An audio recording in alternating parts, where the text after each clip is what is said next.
Welcome back to our discussion on atmospheric dynamics.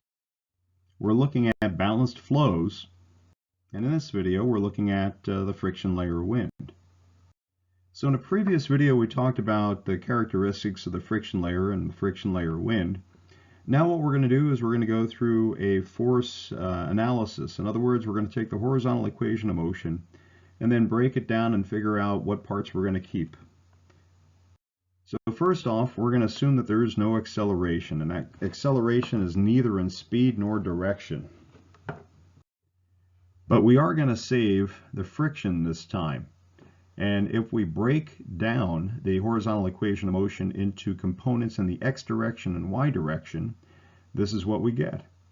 And notice that, of course, there's no acceleration, but we do have Coriolis, we do have pressure gradient, and we do have friction both in the x and y direction. Now this is on a constant altitude chart. In other words, height is your vertical coordinate. So what we're going to do is we're going to try and come up with a way of describing mathematically what friction is instead of just calling it fric.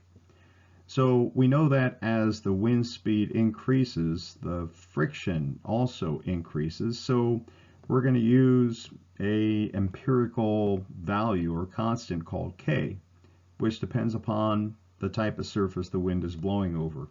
If it's blowing over trees, then that has a higher constant value or coefficient value than over just water or flat land.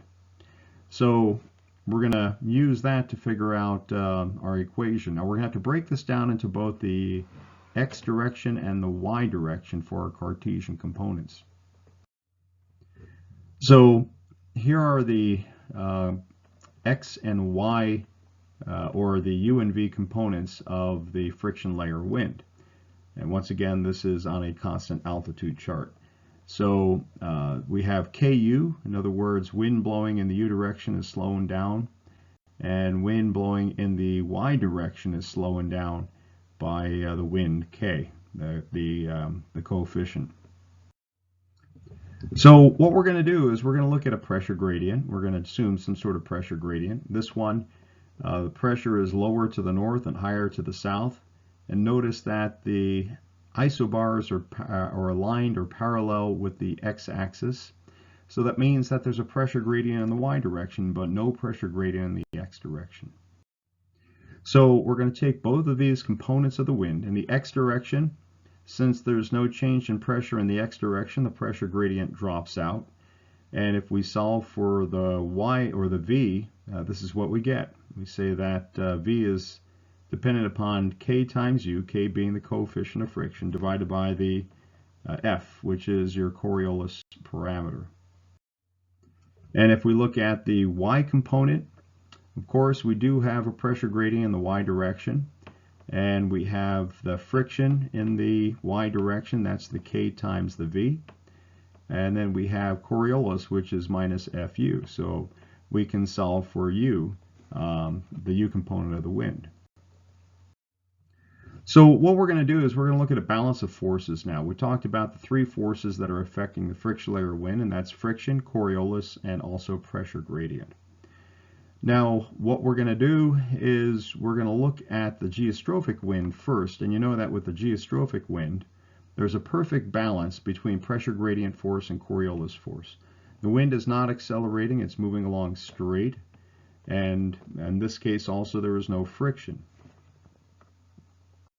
When we add friction, the geostrophic wind gets kiltered.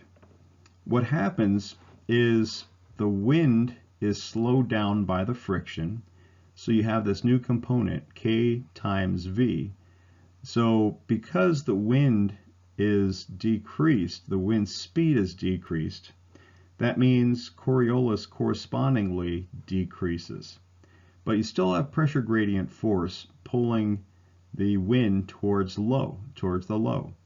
So since the Coriolis is smaller, that means because the wind is smaller, the Coriolis force is smaller. That means that the Coriolis can't pull it parallel. Since it's weaker, it's going to allow it to flow across the isobars towards lower pressure.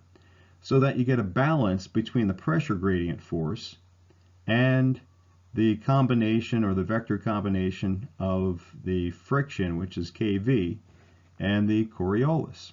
And that's indicated by the green arrow.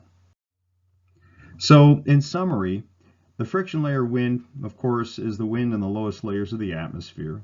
The wind blows across the isobars towards lower pressure. The angle depends upon the height.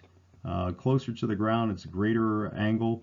Higher above the ground, it'll be a smaller angle.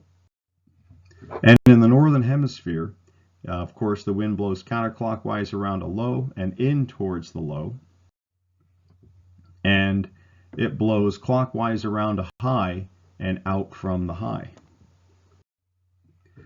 The friction layer wind is extremely important. If we didn't have the friction layer wind and friction, we wouldn't have weather, because the friction layer wind causes convergence and divergence, and you know that convergence results in rising motions and clouds. So it's extremely important that we have friction and the friction layer wind in the lowest layers of the atmosphere.